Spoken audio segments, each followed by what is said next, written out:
afternoon. I'm Bill Gross. This is our Wednesday multifamily live cast. We do this every Wednesday at 2 p.m. What time is it? 2 p.m. Pacific time, 5 p.m. Eastern, and we do it 4 p.m. Central time. And that's important today because our special guest, our very special guest, is from Central Time Zone, is from the great state of Texas, also is wearing a halo at the same low price. Angel Williams from Lauren Capital. Angel, what is up? I'm still calming down from not being able to get the link to work. So I'm just kind of like, another day in real estate, it sounds like. Yes, another fire to put out. Exactly. That's all we do all day, right? We get paid to solve these fires. And Angel's company is Lauren Capital, LORREN capital.com. And so first off, Angel, I know you're in Texas. Give us a little background. Where'd you grow up? And then how'd you get into real estate investing as a business? So actually, Andrew Rosenberg had the most beautiful way of putting it. He called me a second generation investor, which the reason why that's important is I grew up in Central Texas. I've only ever lived in Texas, but I grew up in a family that invested in residential real estate.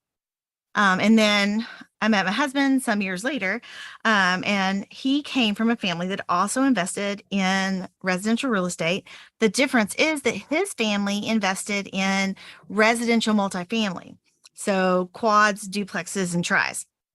So his experience was a little bit different. My grandparents self-managed, his parents had property managers, but really the fact that I've always been in Texas, it's a very landlord-friendly state, and the fact that I married another second-generation investor, it just happened. I seriously, and I say this in lots of different places, but we never discussed our first house becoming our first rental.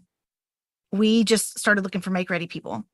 Like we started looking for people that can make the house livable, because like anybody else, like any house owner, what you consider livable is not what a renter is going to consider livable, because you'll live with things that are broken, but your renters generally won't.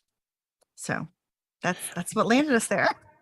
I'll never forget, I sold my first house, and the client did the inspection. They came back with a list of things to fix, and they wanted us at the back of the door, those little springy things, I don't recall them, but they keep the door from hitting the wall. Mm-hmm.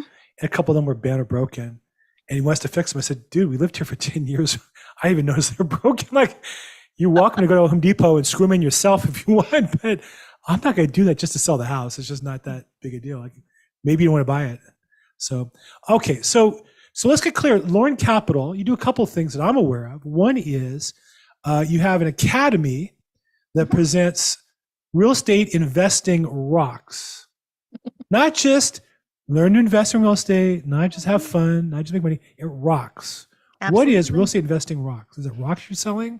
What are you selling? No. So Real Estate Investing Rocks is our educational platform. And that is where we push we push through our podcasts, our webinars, our educational materials. And then we have 2 summits every year. They're 3-day virtual summits on real estate investing. Well, it's a good thing there's no summit this week, because you'd be too busy to be with us. So when is the next summit, by the way? Actually, it starts tomorrow. Ah! We've got over 50 speakers. We've got panelists, and we've got roundtable discussions and master classes and just a bazillion things going on. There's over 35 hours of free content.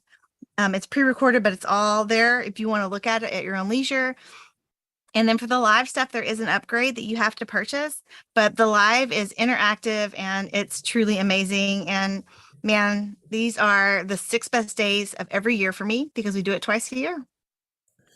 So Real Estate Investing Rocks is the page in the website, that is the page in Facebook, if somebody's interested in learning more about that particular program.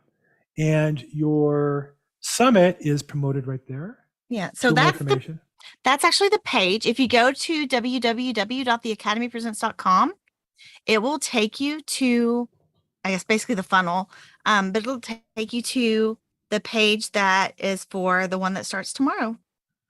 Wow, there you go, with a little YouTube video on it, and sign up page, and it's free. I signed up for this. Yeah. So I mean, if you want to do the live stuff, you have to get the VIP upgrade, or there's a subscription level that's $17 a month, that if you subscribe, you get everything for free also. But that's a monthly subscription. Got it. My attention is upgrade, because I think so you kind of sucked me into this already. I get the free thing. Then I went to either you guest or hosted. I think it was the one you guested on And Sam was talking about your summit, and they said, "Oh yeah, you want to?" We were talking about who I'm looking for. He said, "Well, you want to meet these two people? They're on her program, but you're going to want to upgrade to see them live to get their contact info and the." Okay, fine, I got it. I'll upgrade, but it's a great format. And I say all the time, if people are giving you a lot of stuff for free, they probably don't have much of value to sell you, right? And I think I don't mean to diminish what we do for free, because I work hard to give this is free and other things. But I think it's only because if you really work with me, I have a lot of value to add to our relationship. And I think I know you feel the same way about your program. So give me a little thinking about why is it free? Why the upgrade? Are you just going to sell me the whole time on the upgrade and beat me over the head with a stick on it? No, you're not. Tell me about the process. So I was in K through 12 education for 17 years. I still teach college, but I've got a teacher heart. I love to collect information. I love to share information, and I just like to help people. I don't expect anything in return. I mean, I try and get sponsors to help pay for the events because hosting events is expensive, but I'm not going to try and sell somebody on we couldn't mathematically make enough money on upsells and subscriptions to pay for the event. So that was never the goal. The goal was to put information out there and just show people that that's it. That's what we want to do. We want to help you learn how to be successful in the space. Now, I noticed when I look at your page, it's all the speakers you have highlighted are women. They're all really pretty. So does that mean I can never be a speaker in your program? Well, but that was only the first one. Now we have a really good mix. We've got a good mix of male and female speakers. I also make it a goal of mine to make sure that everybody doesn't look like me, because I don't think that is a true representation of the population that's in the space. I mean, I think it would be wrong of me to only have white women or only have white men or only have tall people or short people or people that I think are overweight like me. I mean, I can't do that and feel good about the fact that I've given a fair representation of the demographics in the space. Well, I think I didn't mean to make it a whole subject on diversity. I just meant to say that it's just interesting. I know half these women. I think I've seen them or met them in person. Yeah. Julianne's fantastic.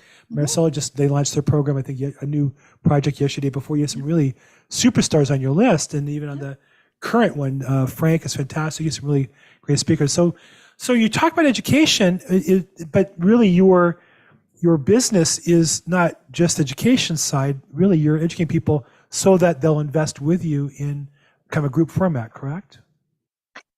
It doesn't have to be with us. We just want to see people find financial freedom. Honestly, I'm really driven by a desire to help teachers, first responders, military, people that are really living paycheck to paycheck, to get some financial wiggle room. And I feel like real estate investing is a beautiful place to make that happen. It's a very stable place to make that happen, because once you're no longer like tied to that paycheck, you get to be a different employee. You get to be a different person in that job, and you get to lead from passion instead of necessity of the paycheck. Definitely.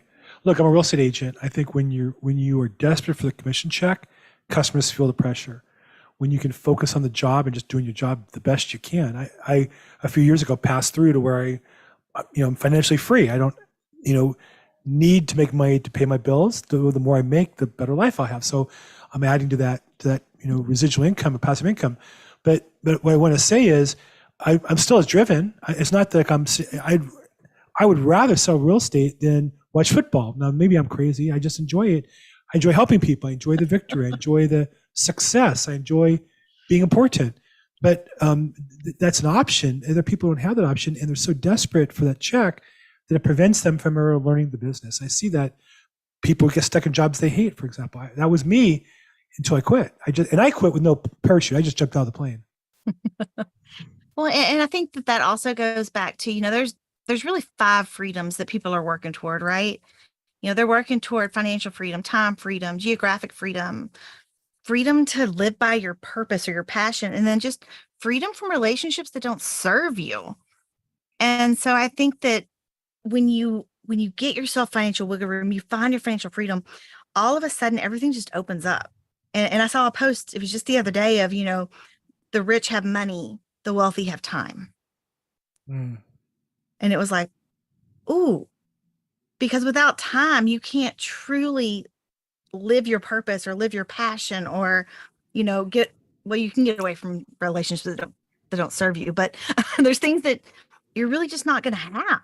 And so that's one of the beautiful things of having financial freedom is that you get those other freedoms too. Yeah. I also think though that, like at this stage in my life that I am, I really value my time. And so it's not that I don't have free time. It's that there's a lot I'd like to do still in my life. I feel like I want to live a full life. I want to be a successful businessman and help people. I'm very active in my community. I'm very active in a nonprofit. I'm a husband. I'm a grandfather for the first time. And all those things are opportunities to live life. I want to do them all, but you can't, it's like a buffet. You can't, as much as I try, you can't eat the whole thing. You can only take certain parts. Yeah, no, you have to prioritize because like you said, you only have so much time. And one of the things I've always wound up doing is I spread myself super thin. And one of the things that I also realized was that it was really important for me to understand what's driving me from within. And the most amazing book that I ever read was Positive Intelligence. And it talks about these saboteurs that you have that are within you, that they're not necessarily good or bad, but they're within you. The first one is the judge. Everybody has the judge. We all judge people. Don't pretend you don't. You do, whether it's in your head and you never say it, doesn't matter. You judge people. I'm judging you right now for judging me. Okay. See, I told you. And so the cool thing is within that, what I learned about myself was that I have a high issue with I'm a super achiever.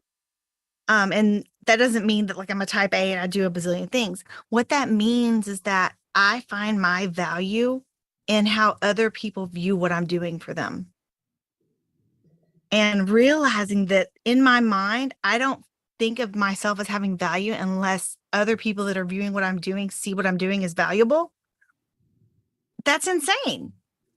I need to understand, and I have a problem with it every day, but I need to understand that my value doesn't come from what I'm doing for others, but my value comes from the place within myself that drives me to do for others. And so understanding that part of me was amazing. And then I'm also hyper restless, which means that I'm think I know, right? But that one wasn't the eye opener the same way that hyper achiever was, because it's a gut punch, right? Because you think, oh man, I'm the treasurer of the PTO. I'm the leader of this organization. I'm doing this for my kids. I'm doing this. I'm doing this. I'm doing this. And I think it's also based in my love language of acts of service. But without understanding that I have to value myself from within, all of those things were kind of empty. Yeah. And they just time sucked. Look, Angel and I can talk all day. This is meant to be participative. So if you have questions, please raise your hand, put it in the chat box. I put the link to the book she mentioned, Positive Intelligence, in the chat box. It'll be in the show notes as well when we're done. She is a connector. She knows so many people. And if you really want to learn about how to invest in real estate, really let her be your tour guide. She's gonna put if you've ever been to Disneyland, there's those people who walk by with little flags. You see the little tourists walk behind them. She'll tour guide you through this business. And her summit is a great opportunity. Her weekly podcast is another. I think you're gonna sneeze here or something. Her summit and her weekly podcast is another place where I meet people to hang out and learn and network. And so if you're looking to network, I know Isaac, we talked before we started. You're looking to network. You should let her be your tour guide. Go to her summit. Meet those people, go to her weekly podcast, meet those people, and you'll develop some leads and get some business. And those who want to learn, check out her summit, maybe upgrade if there's some great speakers you want some more information on, and go to her weekly program. So I don't know, what I said so funny, Angel? No, my son, my special needs son, he comes in here. Then here comes the dog, and I'm just like, so then here goes my husband, and he's trying to take the kids out, take the dog out. In this Zoom era, there's going to be a time 10, 20 years from now where our kids or grandkids are going to talk about how crazy life was when we were locked in the house, we're all together, and all this stuff going on that we didn't put up with before. We all worked out of our home office for this period of time. Thank you, Lord, for the mute button. And really, those of you now, just this few minutes, you really realize what a joke. Her name is Angel, but instead of true or false, instead of halo, she had little devil's ears. True or false? Let's be honest. Exactly. That's what should be on. Exactly. Okay. So, and then also you do a weekly, I don't know what you call it. I jump in on it weekly. It's on my calendar. What the It's heck the is Marvelous? It's the Marvelous Mondays meetup. There you go. That thing. What's that about? It's just a place to get together with people that are, other real estate investors. Some of them are multifamily, some are single family. There's a landscaper that comes because he's hoping to get more involved in real estate. So it's really just a free place for you to come and learn and share and meet people. It's pretty low stress. People aren't going to say, oh my gosh, you're a single family investor. Ew, I only invest in multifamily. And if somebody does do that, tell me, I'll make sure they never come back. It's, I don't want those kinds of things going on at the meetup because that's not what it's there for. No, it's really cool what it is. And I drop in just to see. I'm not a syndicator and I'm not buying property as an investor. I'm a limited partner. I like to invest with big projects and find teams and people who know what they're doing and put some money in the project and let them do the hard work. And I go back and try to make some more money to invest. But I see she knows all these people who are like super high performance multifamily syndicators and partners and financial people. And like I said, she's been my tour guide through this world. It's really been fascinating. So I've learned a lot just kind of tagging around you and listening to you. So, okay. Who's got a question for Angel? Angel, tell me, let's go back to the summit because that's coming up. If somebody wants to participate, that's the academypresents.com. When is that? Actually, it does in fact start tomorrow. If you are on the free tier, you will get access to over 35 hours of content starting at it's midnight tonight Central. So that's like 10 p.m. for people in California, right? Right. I really stink at time zones. So but so that starts tonight and then it goes through the 26th and I forget what time the cutoff is. But you get access to all of that. And then if you decide to join us on the live side, that takes the VIP upgrade or again, the monthly subscription.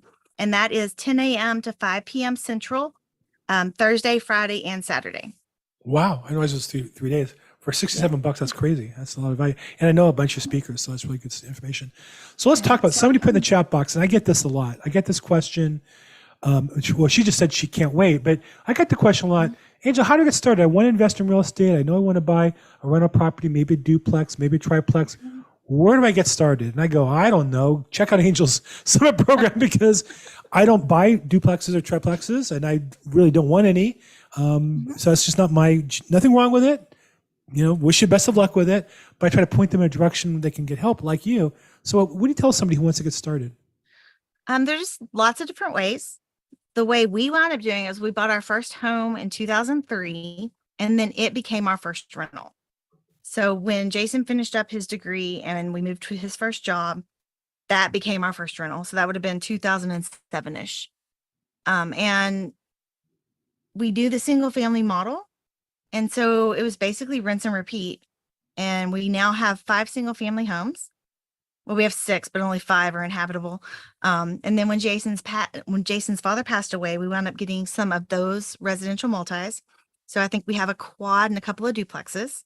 But if you're looking to get started with a residential multi, those are your 2, 3, 4s. They're called residential because you can still do the residential loan. So you can do like an FHA loan, which is it's the lower percentage down. And pretty much the way those work is you live in a unit because it needs to be owner occupied to get the best interest rate. And so you feel like you're living in one unit and then you rent out the other 3, and the rent you get on the other 3 should be priced in such a way that you're basically living without having a mortgage.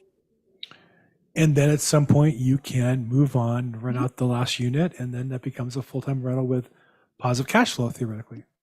Yeah, I have another friend, Nathan, who actually lives in his basement and rents out the house, like the house above.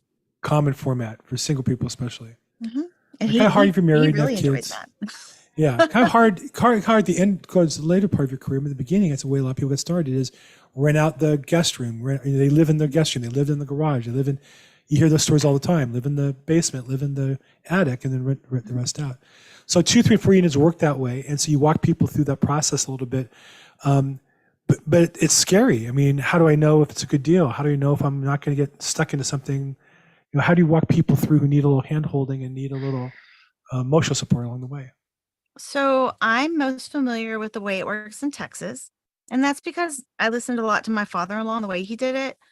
And basically we look at the tax value and you multiply it by 1.1. And that kind of gives you a good idea of what retail should be, because they say that your tax appraisal should be within 5 to 10% of the whole value, right? And so we take the tax value, multiply by 1.1, look at what they're asking, and then we usually shoot somewhere in the middle. But when you're looking at a house or you're looking at a triplex, duplex, quad, you're probably going to get a feel for it.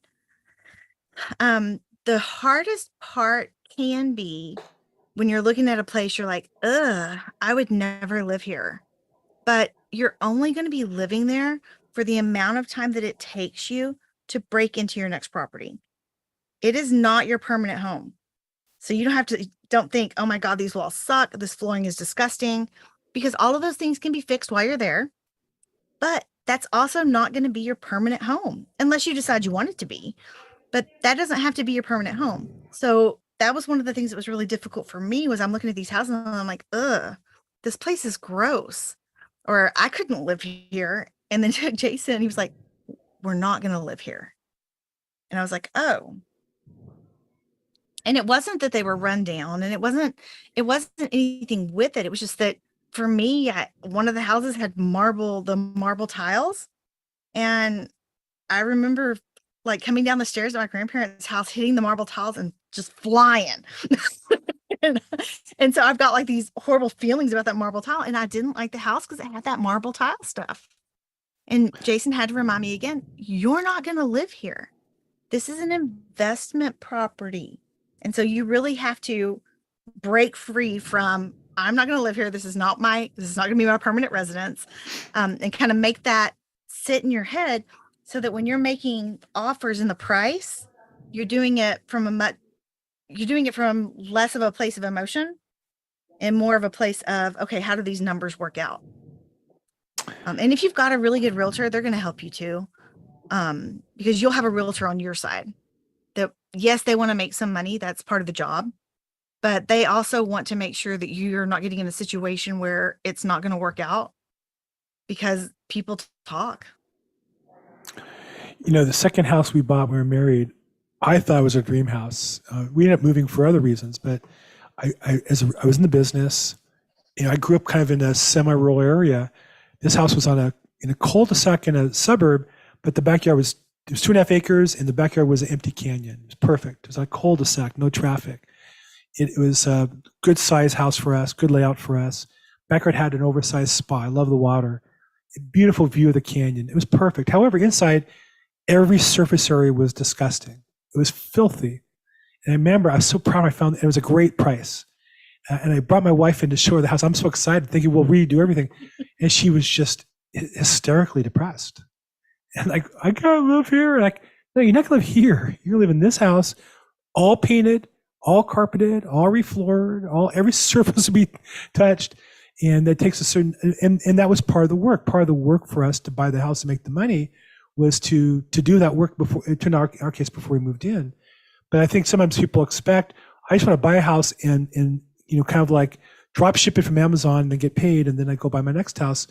For most of us, that's not how it started. Maybe that's where it is, when we have a machine running, and even that changes from time to time, but that's not how it is for most of us. Yeah, well, and I fell into that trap of, we were buying 322s, and I wanted them as close to turnkey as we could get them. And so it's not that it cuts your cost flow or your profit margin. It just makes it different. So it's going to be slower to equity, or for us, it's a slower climb to equity. So once Jason really broke through to me and was like, you're not going to live here, I was able to start looking at some other classes. Right. And so we wound up getting a couple more properties. That one was a like 1940s build, another one was a 1960s build. And I was able to look at them and say, okay, we need to work on the fact that there's like 20 coats of paint on the wall. This counter is going to need to be replaced. But I was able to see it differently, because it was no longer, I might have to live here someday. It was, this is an investment property and I need to make this the best I can for the family. This is their price point. This is what they can afford. Nice. And it changed the way I was looking at it. Nice. Hey, James, I see your hand up. You need to unmute. You have a question for us? I do. So I purchased I'm not sure where everybody is. I'm in California, Southern California. I purchased my first multi-unit, and so I guess my question for the group is, and it's a VA, right? Have you guys ever seen that? And I have no desire, I hate to say, I have no desire to live in it, right?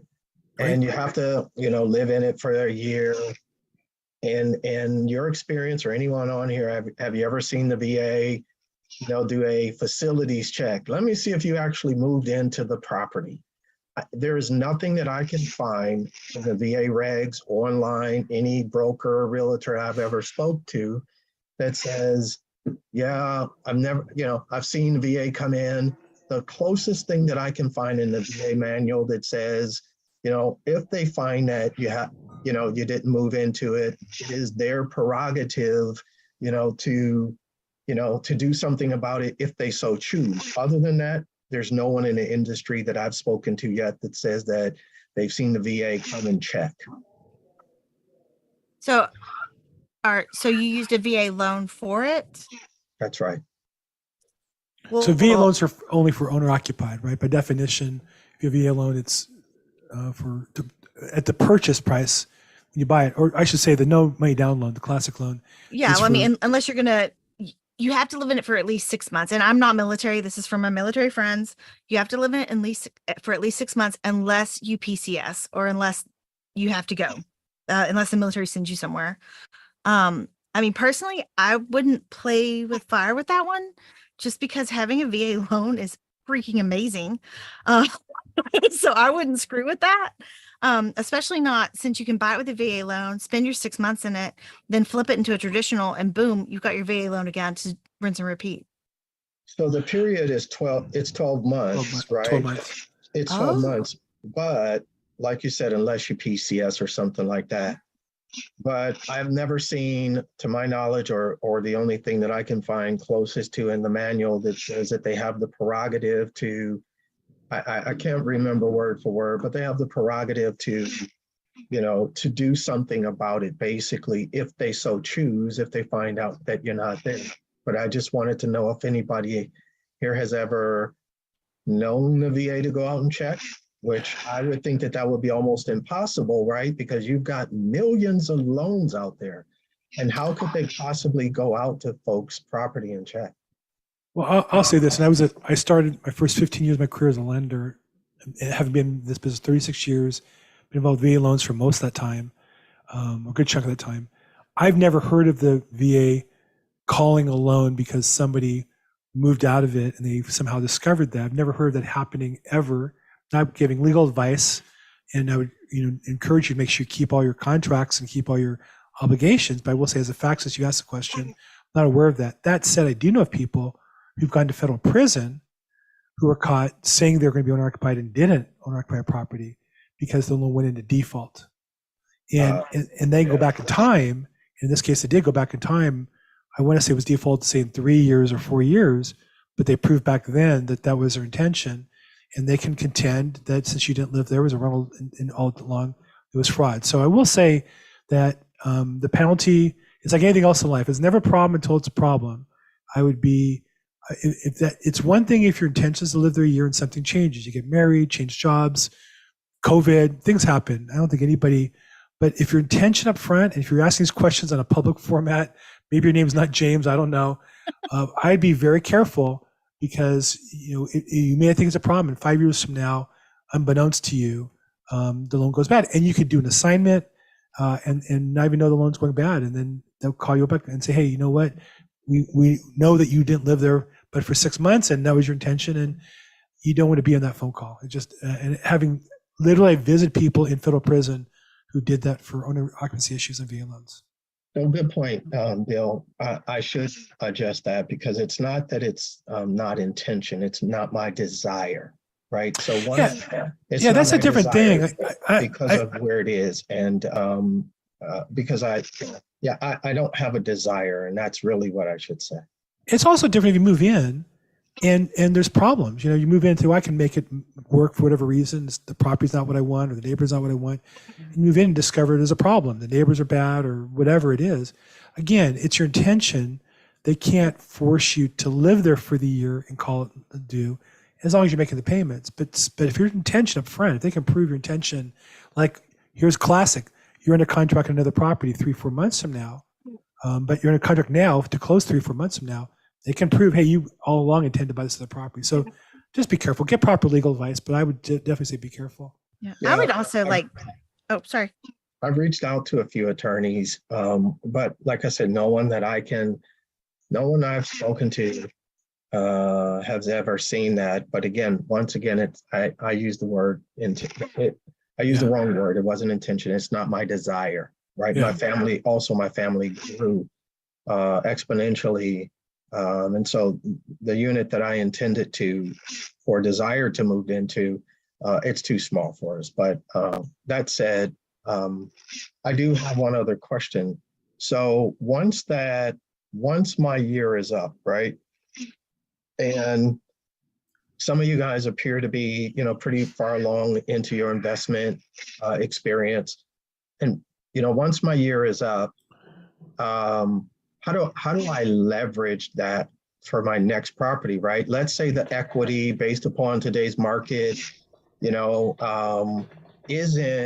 didn't appreciate as fast as I had hoped, right? How do I still leverage that? Because maybe I could get a HELOC if there's any additional appreciation and equity there, or does it then just become collateral for another purchase? Well, if you flip it into a traditional loan, you get your full VA loan back, and then you just use it for another one. I would say though, for the other part that you were talking about, there's two groups that I know of off the top of my head. There's ADPI, which is active duty passive income. It is I want to say it's the largest military real estate group out there. There's a bunch of guys in there and a couple of my lady friends that was where I learned about the VA loan. I really thought it was 6 months. That's my mistake. They know the truth. But the ADPI guys would be great to reach out to. Or there's David Pere. It's PERE. And I want to say he's separated now, but he's got militarytomillionaire.com. Those are absolutely people that you'd want to reach out to about how to successfully use your VA loan. Or if you've ever gone to All In on Real Estate on Thursday nights with Aaron Goins, he bought a duplex. He lives in one side of it and rents out the other, and he bought it with his VA loan. But those are people that absolutely know the rules. They use their VA loans. They use them successfully, efficiently, and effectively. And I can't imagine having something as beautiful as a VA loan and being willing to potentially put it in jeopardy. So my actual question is, like, beyond the VA, right? I'm not this property, right? I probably won't use the VA again, but the property itself, right? If it doesn't appreciate, right, based upon today's market, and I'm not able to do a HELOC because there just isn't the equity there. What happens at that point? Does this then just become collateral? I mean, how do I get value on a new property if the market doesn't allow it to appreciate very much? Cash flow. I see. The reason why people invest, those that do invest in Southern California, is traditionally we've had a higher appreciation rate to offset the lower cash flow. So you have to look at the property. One of the fundamentals is to only buy property with cash flow, and that means more than just the income is more than the gross mortgage payment. You've got taxes, insurance, other expenses, management, utilities, wear and tear, capital expenses, and such. So you have to make sure the property is going to cash flow. But the beauty of real estate is, for the most part, you make an investment and then you have cash flow that comes in as a result of that investment over time. So if you buy a property and you can live in one unit, as Angel described in the beginning, you might be living in essence rent free. The property pays for itself and you're not writing a check for anybody and you're living in one of the units. Theoretically, then if you move out, that rent becomes your positive cash flow. So that's why you're buying the property, is for the cash flow at some point. Yeah. And you get to count part of the cash flow in like the income producing part of that rental. And so you don't get to count all of it. I think it's like 50 to 75%. Oh, when you But- qualify, you mean, for mortgage. Well, like if you were going to use the income from that to qualify for his next property, Correct. you don't get all of it. You only get a portion of it, but you would rather have a portion of all of it rented out than a portion of only some of it rented out.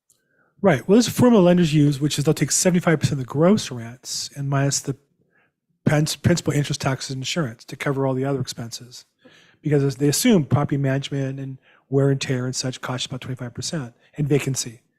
Or you can give them actuals. Usually you can have tax returns. If you have a history of 2 or 3 years of management, you have tax returns with the actual numbers, and they'll take the actual numbers if you can make a case that that's what you're doing. So the property will qualify. Won't be a problem. If it's cash flowing, it'll break even at worst, and you have depreciation where you have some positive cash flow. But if it's a negative cash flow, now it's kind of like a car payment. It makes it harder for you to qualify for the next property. But if it's not depreciating or appreciating in value, but it's staying the same, every month that you make a payment, you gain a little bit more equity. Yeah. So you do have a cash out refi option. We some do point. cash out refis a lot so that we can get a big chunk of change to play with and make more moves with. But that is something that a lot of people talk about. A HELOC. A HELOC is not it's not a reality for a lot of people. For whatever reason, sometimes you just can't get a HELOC. And so we've always done cash out refis, and that's always been a better option for us. And so even if it's not appreciating, you have been building equity each and every time you've made a payment. And so you'd basically just refinance it and be able to take that cash plus the money you're making in the cash flow off the rents. And now you've got those two things to go forward with for the next property. Yeah, and the cash out refi is not taxable. So you're kind of taking your future profits until you sell the property. If you pass, it gets stepped up to your heirs. So that's why a lot of people hold property for a long time, is they can take cash out forever, not pay taxes on it unless they have to sell. If they don't have to sell, then it becomes a free gift to their heirs at the stepped up basis. The tax liability kind of goes away. I have another question, but Let me just finish. Outside California, in California, we charge you for this. We charge you that amount, but the federal government gives you the free step up. I'm sorry. Go ahead. No, I had another question, but I'll let William go next. And just in case, the VA is on the line, I intend to move into it. How about that? Thank you. For the record, thank you. And just before you finish there, CC says they do check and they will call one if they find out you violated the policies. I've not heard of that, but would not surprise me. Go ahead, William. Oh, I was going to let James finish the second question before I jumped in. Oh, then my second question is, my second question, and Jesus, I forgot it. Sorry. Thanks, William. That's why I wanted you to basically say it before you forget it. My bad. You'll get it. You'll get it. We're gonna have you host next time. Go ahead. No, that's okay. Two schools of thought. One is, when you said it, and being in the 3 to 4 units, and you're staying in one, renting the others. But many say, why be a landlord? While you're living in a house, you put it in your, say, for instance, your corporation, and they don't know that you're the owner of it, so that you don't be the landlord, technically. Do you bring in a management company? How do you deal with that? So we have single families in the town we live in. We've got 4 here. I got a friend that has 50 or 60. He lets everybody know he's the landlord. I don't do that. We have a property management company that manages our stuff. And one time I was driving by a property and I saw my friend's van out front. He was doing the plumbing work, and I was almost going to walk up and be like, "Hey, Fred." I was like, "Wait a second. If I let him know this is my property, the next time something's going wrong here, there's a much higher probability that he's going to call me instead of calling the property manager." And that is Right. not what I want. It is 10% here in Texas. It's 10% for somebody else to handle all those headaches, and it is 100% worth it. Okay. Thank you. There you go. There you go. Great. Thank you so much, William. Okay, so boy, I love talking today about VA loans. Glad to be of some service there. Any other? Okay, so we're gonna let you go unless there's any other questions. I don't see any hands up or any questions we can get to in the chat box. We are live streaming on YouTube and Facebook. If you have questions and you're watching this after hours during the replay, feel free to put questions there. We'll circle back and pick those up at the end. So, I have Angel, a question then. Sure, go ahead.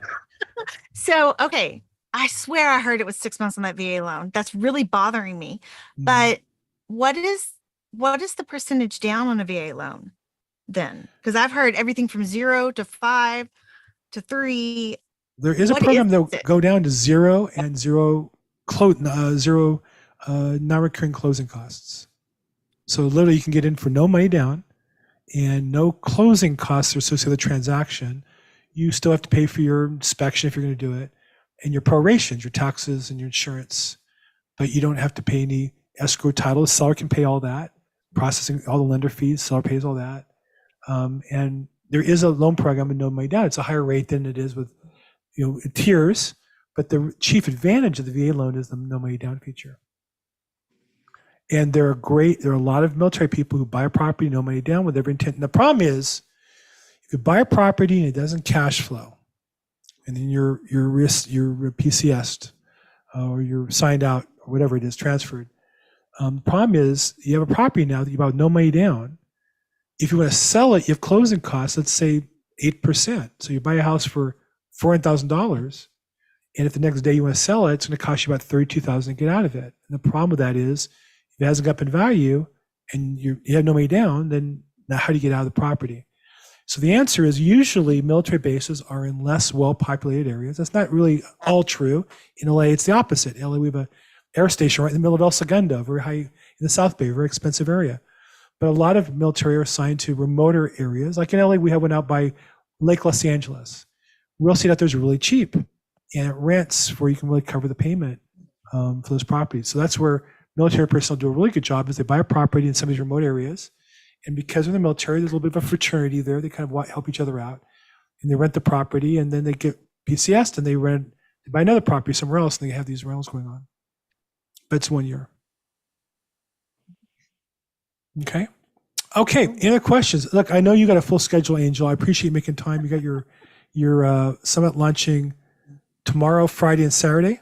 For more information, go to theacademypresents.com. We're going to have everything in the chat box. I already put everything in the YouTube channel. If you're watching there, you'll see all the everything we talked about today, the link to the books she mentioned as well, her program, Real Estate Investing Rocks.